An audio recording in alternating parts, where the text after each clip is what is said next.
Chers compatriotes, chacun et chacune d'entre nous doit prendre ses responsabilités en ces temps obscurs. Car en vérité, ce qui se joue maintenant dépasse ma personne.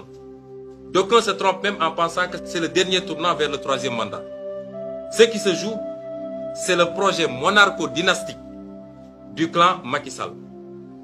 Le projet du mandat à vie par le truchement de réformes constitutionnelles à venir, après la liquidation de tout opposant politique et de tout représentant de la société civile. C'est ça qui se joue exactement aujourd'hui. Je m'adresse donc prioritairement à toutes les Sénégalaises et tous les Sénégalais. C'est le résultat de plusieurs décennies, voire siècles de lutte et de conquête démocratique que Macky Sall veut anéantir aujourd'hui. C'est l'avenir de nos enfants et petits-enfants qu'il veut confisquer au profit d'intérêts étrangers et de quelques privilégiés de son clan, devenus tous immensément riches pendant que le peuple s'enlise dans la pauvreté. Je m'adresse singulièrement à cette jeunesse,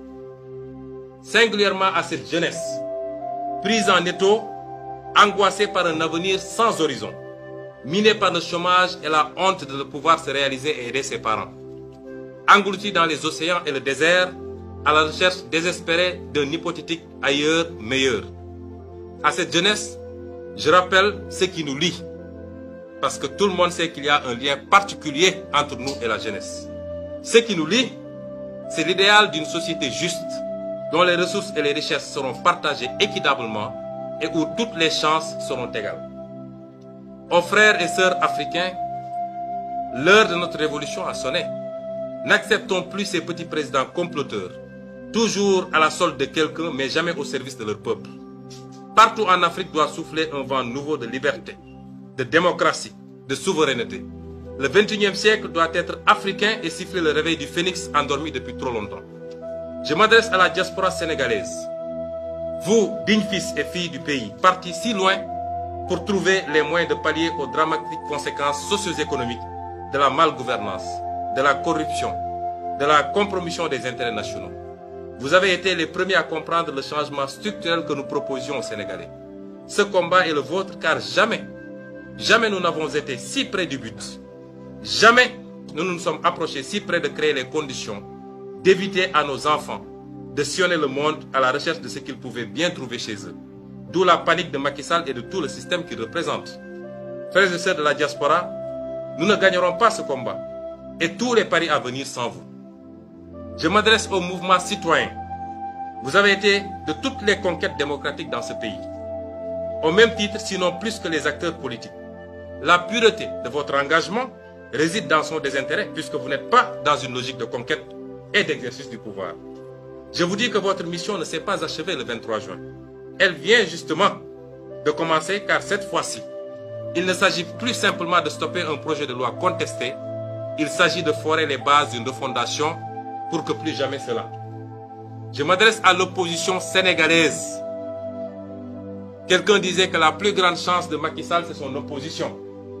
Je m'adresse à cette opposition, dont l'écrasante majorité, au-delà des clivages et divergences d'approche, semble avoir bien compris les enjeux transcendantaux du moment. Comme en attestent d'ailleurs ces innombrables manifestations de soutien et de solidarité depuis le début de ce complot.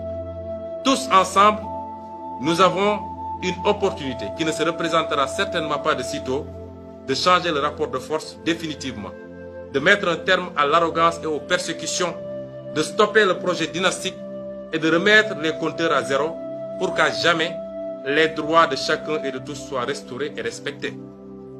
Mais si Macky Sall réussit son coup-ci, s'il réussit ce coup-ci, alors il écrasera tout sur son chemin vers le pouvoir à vie.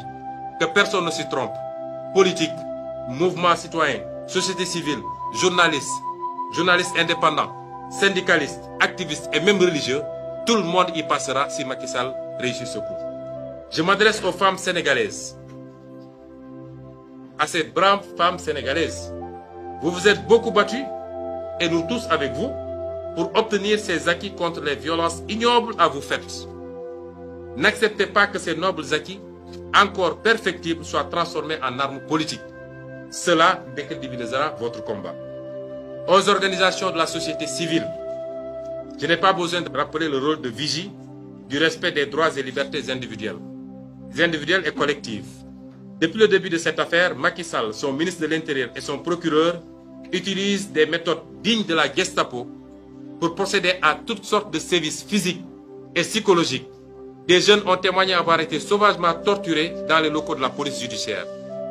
Des kidnappings sont orchestrés tous les jours sur des citoyens et citoyennes sans préavis ni convocation. Des jeunes sont envoyés en instruction pour le plaisir vindicatif du procureur au seul crime d'avoir répondu à la provocation. L'objectif recherché n'a rien à voir avec la justice. Il s'agit plutôt de vengeance, de briser des vies et de briser un élan patriotique. Illustration de la peur bleue que leur inspire la capacité de mobilisation d'un peuple sénégalais désormais conscient.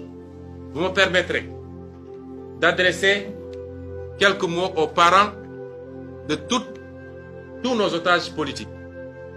Soyez assurés que nous souffrons à côté de vous.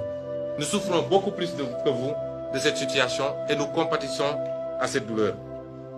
Si Macky Sall veut me liquider, il devra pour une fois accepter de se salir les mains au lieu de se cacher lâchement derrière ces barbouzes de la justice.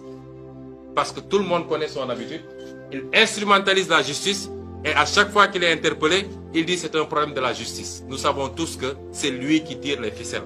Et pour une fois, s'il veut me liquider, moi, parce qu'il doit comprendre qu'il n'a affaire ni à un peureux, ni à un poltron. S'il veut me liquider, il faudra pour une fois qu'il accepte de se salir les mains et lui-même.